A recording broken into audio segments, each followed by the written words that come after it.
സഹോദരി സഹോദര പ്രിയ മകളെ മകളെ എനിക്ക് നിന്നോട് പറയുവാൻ കഴിയും നിന്റെ പാപത്തിന് പരിഹാരം യേശുക്രിസ്തു ഇന്നേക്ക് 2024 വർഷങ്ങൾക്ക് മുമ്പ് ഗോൽഗോത്ത മലമുകളിൽ 2 കരമാണങ്ങളിൽ 3 ആളുകളെ തറയ്ക്കപ്പെട്ട് അവസാനത്തുള്ള രക്തവും ഈ ലോകത്തിന്റെ പാപത്തിന് വേണ്ടി ഒഴുക്കി മകളെ നിന്റെ പാപത്തിന് പരിഹാരം തരുവാൻ മകളെ നിന്റെ ശാപത്തിന് പരിഹാരം തരുവാൻ പ്രിയ മാന്യമിത്രമേ നീ അനുഭവിക്കുന്ന വിഷയങ്ങൾക്ക് പരിഹാരം തരുവാനാണ് യേശുക്രിസ്തു ആകാശത്തിനും ഭൂമിക്കും മധ്യേ പരസ്യമായി അവൻ യാഗമായി തീർന്നത്.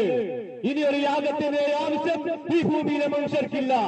മാനവകുലത്തിന് രക്ഷിതാവായി യേശുക്രിസ്തു ഒരിക്കലായിട്ട് ക്രൂശിൽ മരിച്ചു. അതുകൊണ്ടാണ് യേശുക്രിസ്തു ജനന സമയത്ത് ദൂതന്മാർ ഇങ്ങനെ പാടിയത്, അത്യുന്നതങ്ങളുടെ ദൈവത്തിന് മഹത്വം, ഭൂമിയിൽ ദൈവപ്രസാദമുള്ള മനുഷ്യർക്ക് സമാധാനം. മനുഷ്യൻ ദൈവപ്രസാദത്തിന് വേണ്ടി എന്നെല്ലാം നേർച്ചകളും കാഴ്ചകളും